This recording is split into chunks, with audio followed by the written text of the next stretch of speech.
So there's this game on Steam called Mouthwashing. I know it's a pretty weird name, but hey, the game has overwhelmingly positive reviews.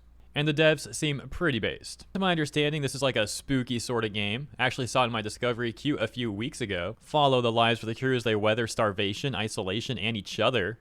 People were never your strong suit anyway. And so there's this character, Anya. This is her, right here, Anya. Keep that in mind because over on Twitter, there were some artists who drew fan art of Anya, to which they began to get harassed by the Twitter police, and the devs then issued a response to them, completely obliterating the Twitter cops. Bounding into Comics would write about this, saying, a first-person adventure game set against the silent horror of deep space. Mouthwashing sees players put into the role of crew member aboard the Tulpar transport freighter, which during a post-delivery return journey suffers a catastrophic mechanical error and ends up crash landing on an uncharted planet. Left stranded with few resources to their name, the Tulpar's 5-person crew spend the game's runtime trying to navigate not only their survival, but also the social and psychological tensions that have resulted from both their relative workplace isolation and their near-death experience.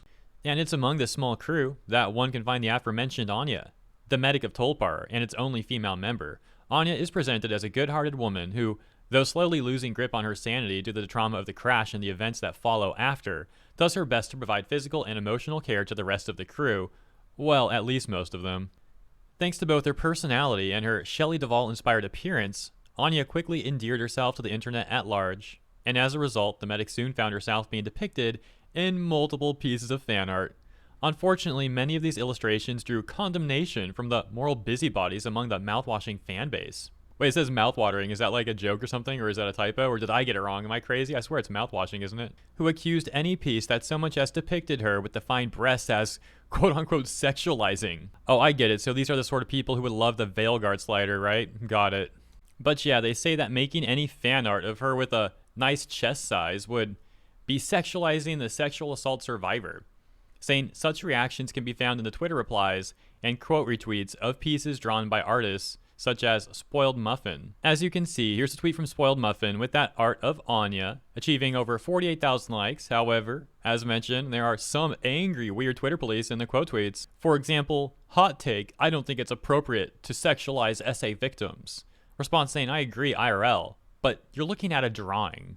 Another saying, when the art style is fire, but the artist gives the character gooner proportions. Response saying, devs just said you losers are not welcome. And yeah, soon we'll get to the dev statement. Another saying, can any of you people draw women normally? Response reading, oh no, breasts, shocked. Yeah, apparently that person's like mind is so rotted they just think women don't have breasts or something, like literal loony talk. Like I said, these people would love the Veilguard slider. Maybe I should start calling them like Veilguard people. So this artist, Joe Tastic, got over 100,000 likes and over 10 million views on Twitter, making this wonderful animation of Anya like walking by in the hallway, seeing this mirror, and then making a number of cute poses to which the door with the mirror opens and she dies on the spot. It's over. What's really wholesome is this then inspired a lot of artists to respond to the quote tweets with their own takes on that animation. I'll just play a brief compilation for you to take a look at and enjoy. There's many very talented artists responding in the quote tweets. Unfortunately, of course, I can't show them all. And on a not wholesome note, the artist Joe Tastic, who made the animation, would then say, someone accused me of giving Anya D-cups in my videos when I literally used the in-game models. I'm sorry your imagination is running wild, but that's not on me. Joe Tastic including a screenshot where someone had said, okay, I think it's fine if people make art of Anya looking cute, but I think giving her D-cup breasts and making her look bumbling and stupid in front of one of her abusers is horribly distasteful, considering what the game dives into. Is that not her normal in-game model in the video? The model OP uses in their works looks to be the same as her normal model, and then showing the comparison. You know, it's really pathetic that there's still people out there who will harass artists like this. It seems like a lot of these sort of creeps got left behind in like 2023. However, as you can see, there's still some left. Fortunately, I'll mention once again that the devs have issued an official response calling these people out. And I'm sure you understand why I want to show you all the context first, because it doesn't even end there either. When I was playing that compilation showing the art, you may have noticed this wonderful piece of art of Anya. And as you can presume, the artist who made this also got harassed. Fortunately, other people were very quick to call them out. For example, this tweet saying, people who say this drawing is quote-unquote sexualizing Anya is outing themselves as porn addicts. This picture of a woman who is showing no skin, but big boobs. Breasts aren't inherently sexual. If you believe otherwise, that's a harmful stereotype to have about people who have this kind of body shape. Don't be dumb. Get off this site and learn more. Thank you. Those tweets getting around 150,000 likes cumulatively. Another saying, quote, they're sexualizing Anya, unquote. Look closely. That's a woman. A woman will have breasts and they can be big. If y'all think this is sexualizing a character, y'all are porn addicts, and it shows. It's funny seeing people throw the whole porn addict thing back at the people who get mad at art like this, because that's something those sort of people, those veilguard people, often use when they're trying to insult art that depicts a well-endowed woman, and or the people who enjoy that sort of art. And for the Bleach fans out there, you're going to enjoy this next part. This response had said, check their pin, to which someone said, I was already following them, you didn't have to convince me.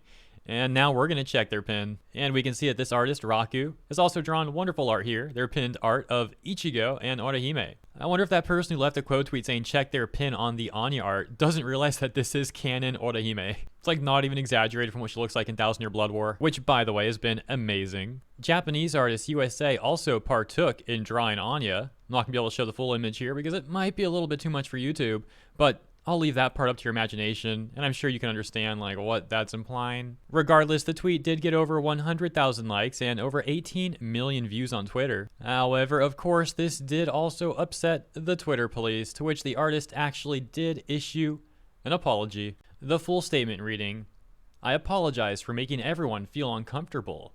I was listening to a live video of this game while I was drawing, and the moment I saw Anya, I thought she was cute, so I drew her. I haven't watched everything thoroughly, so I don't know much about this character. Sorry, everyone. How can you get over 100,000 likes and say that everyone felt uncomfortable? You're talking about a tiny fraction of Twitter police. Very unfortunate situation. Back to bounding into comics, they would say, as a result of the overwhelming amount of vitriol these pieces drew, Wrong Organ, the devs of the game, eventually chose to step in and address the situation themselves, doing so by way of a post shared to their official Twitter account on November 24th. The tweet reads, some mouthwashing fan creators have been receiving harassment over works that others have found distasteful. If you see fan works that you do not like, block/ignore it.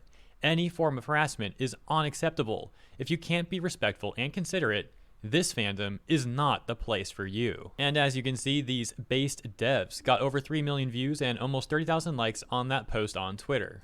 As I mentioned in the intro, I was already familiar with this game as it popped up in my Steam Discovery queue, but now I'll probably pick it up for sure. I always enjoy supporting indie devs who make great games, and especially if those devs are also willing to stand up to the Twitter police and defend fan artists in their community. And look how crazy this is. A top response to their tweet would say, some people are already encouraging others to pirate your game over this. That's just insane, man. These people are such losers. And I think it's just ironic how easily they throw their morals away the moment you disagree with all the harassment. Not every dev/creator will side with the artist's freedom to create, so thank you for this. And yeah, that's essentially the situation.